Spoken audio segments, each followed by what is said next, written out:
Hey everybody, welcome to another episode of World of Tanks with Techno. Today we've got another duel video. This is me on my 5100, probably one of the last 5100 videos for a while. And we also have Leebus platooned up with me. Leebus is driving his T28 Prototype. We are on the map Pearl River, and this is a standard battle. Now there's a couple reasons I wanted to show you guys this game. One of them, and really the main reason, is I wanted to show you something that doesn't happen a whole lot in many Pearl River maps that I'm in, but there is another very viable strategy that you can employ on this map. And that is, instead of going to the north, where most people would go at this point, you can actually set up an ambush.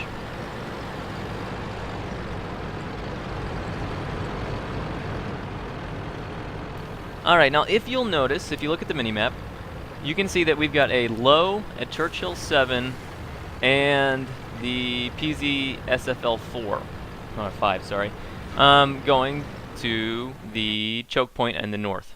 Now, what that means is they're not going to last long at all, because a Churchill 7 is a terrible, terrible tank. The PZ SFL 5 doesn't take damage very well. He's going to die really quick.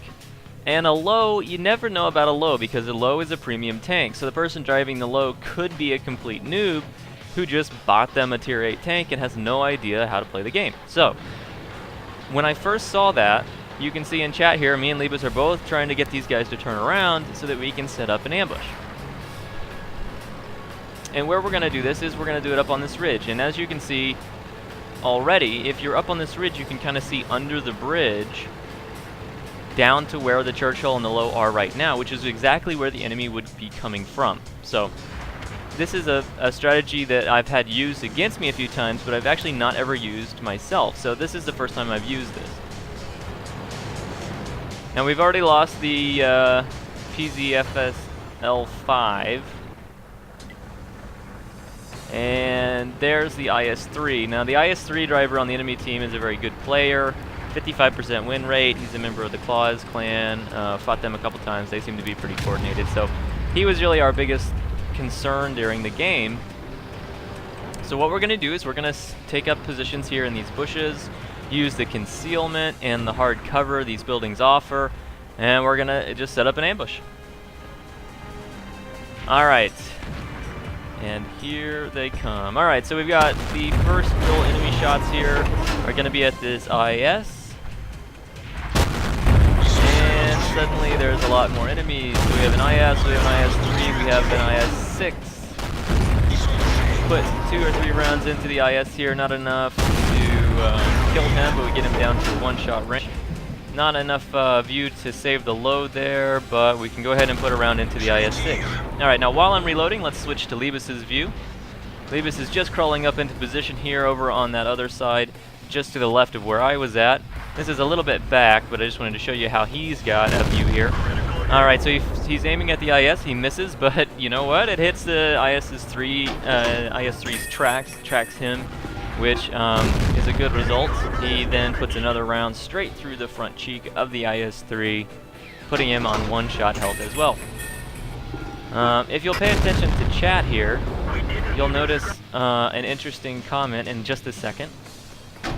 Had a little bit of video lag there, guys. Sorry about that.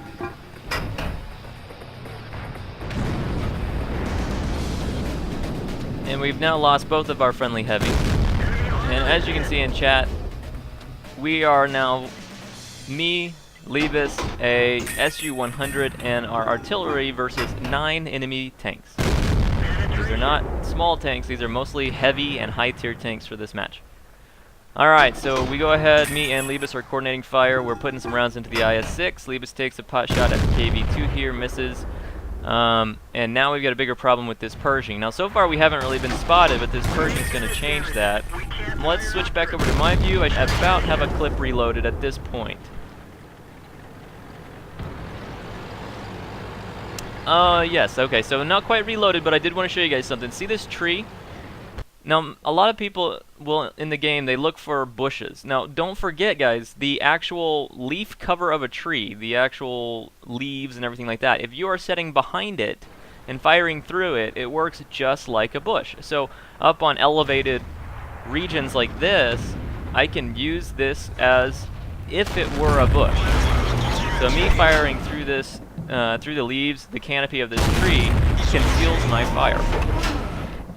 Alright, I'm going to go ahead and take out the KV-2. KV-2 was not the biggest threat here, obviously, right guys? We have a lot of tier 8 heavies, he was only a tier 6, but he had the 152mm, he can do a lot of damage, and he was available, so sometimes it's just about taking those opportunistic damages, trying to remove enemy tanks from the game, remove guns from the game, and just put ourselves in a more advantageous position to not have to deal with other enemies later in the game. Alright guys, get ready, here it comes. Heaven's opened up, and ammo rack. Yeah, so I just one-shot that SU-100. Kind of feel bad for the guy, he was trying to push up, but that was pretty awesome. Alright, so we have a T28 pushing up the flank here. He's not a really great player, so he's just kind of setting here. I do take a shot from him, but that's okay. It's the first time I've been hit so far this game. But I am reloading, so let's go back to Leebus's view. Alright, you can see the SU-100 getting ammo rack there again in Leebus's view. This is just a little bit back from where we stopped on my view. I just want to kind of show you what he's seeing from his side. Alright, so he's got some interesting different perspective, right? Different view angle. The Pershing for me is pretty hidden, but Leebus actually has some shots on him, so that's good. And you guys can keep that in mind when you're on this flank, using using this corner here by this building versus using where I'm at. You can see how you can get different shots on different tanks and really put them in a crossfire. Alright, so on voice chat right now, I'm warning Leebus about the T29. I was able to put 2 rounds into him, so he's at least about half dead.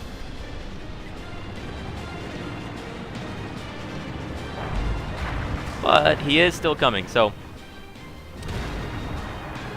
Alright, looked like the IS-3 over in mid-base put a round into him, which allows Leebus to clean up that kill. And suddenly the enemy advance on this flank is not looking so good, right? They're now down quite a few tanks. And we're capping. Yeah, one more shot in before the end of the game. Take out that IS-6 just, you know, for spite. And let's go to the stats and see how we did. Alright, so I got Tank Sniper, firing at least 8 rounds with 85% accuracy. I also got High Caliber, which is 20% of the total health pool of all enemy vehicles. So that's always a good thing to get, especially when you can get both like that. 45,000 XP, credits and 1102 XP is okay, but hey, you know, it was a short game, so we didn't have time to really rack up the score like we normally would have been able to. Leebus walked away with an 875 base XP, 2564 damage. He got 1 kill, but he shot 4 different enemy vehicles. I think I just kept getting the last hit on those. He did bounce 3 rounds with a potential damage of 1830, so all in all a really good result for only a 5-minute game.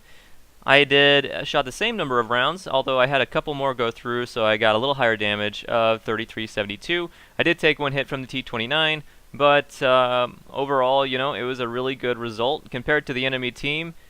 Me and Leebus were really cleaning up. The top damager on the enemy team was the artillery, and really that was because he one-shot that tank destroyer at the beginning of the game. So I walked away with 27,000 credits, which is not bad for 5 minutes of gameplay.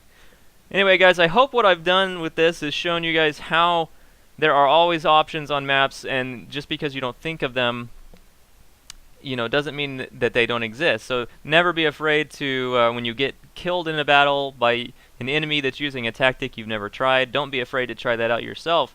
That's basically what happened here. So anyway, guys, I hope I've shown you some cool stuff. Hope you've enjoyed the video. Don't forget to subscribe, like, and also if you've got replays that you think would be good for me to show, I've got an email address you can email those to in the About section of my channel.